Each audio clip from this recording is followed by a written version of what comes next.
তোদেরকে আর কি বলবো, নিজেরা তো কিছু করতে পারে না, সে যোগ্যতা নাই করার মতন, এই হ্যাডম নাই করার মতন। তো জামাত ইসলাম ছাত্র শিবির যদি কিছু করে, কি বলবো, কিছু তো বলার নাই। আর ছাত্র দলের কবি জসিমউদ্দিন হলের তানবীর বাড়ি হামিদ, হামিদ নাকি হামিম তার নাম, ছাত্র দলের আহ্বায়ক, উনি বলতেছে তারা 1971 সালে যে দোলন দৌড়াইছে, এখন 2025 সালে আইসে, তারা গতকাল 16 ডিসেম্বরে দৌড়াইছে। আমি আল্লাহর কাছে দোয়া করি তারা যেন কেমন ময়দানের দিন এভাবে দৌড়াতে না হয়।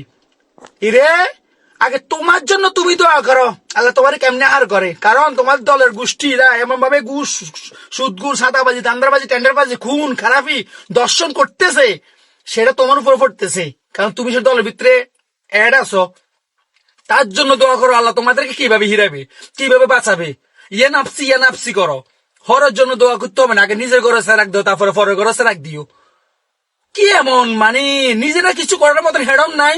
জামাত ইসলাম আর যদি ছাত্র শিবির কিছু করে, তখন কি বলবে, মানে একটা ভালো কিছু করছে তাদেরকে একটা মানে ভালো একটা কিছু জানাই, স্বাগত জানাই, বা একটা ভালো কিছু করছে জানা তার জন্য একটা ধন্যবাদ দিই, থ্যাংকস দিই না, এটা বিপরীতে কোনো একটা কথা বলার জন্য রেডি তারা।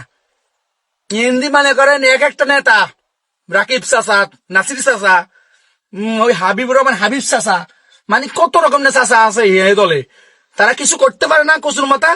ছাত্র শিবির জামাত ইসলাম যদি কিছু করে, এটা নিয়ে তারা গবেষণা শুরু করে, মানে অপবর্চনা শুরু করে, মানে কিভাবে তার বদনাম করা যায়। ভাই, তোর লাগে তুই দোয়া কর, আল্লাহ তোরে কিভাবে তোরে দুনিয়াতে রাখে, বা মরার পর কিভাবে জান্নাতে দেয়, সেটা দোয়া কর। হরের জন্য এত দোয়া করার দরকার নাই।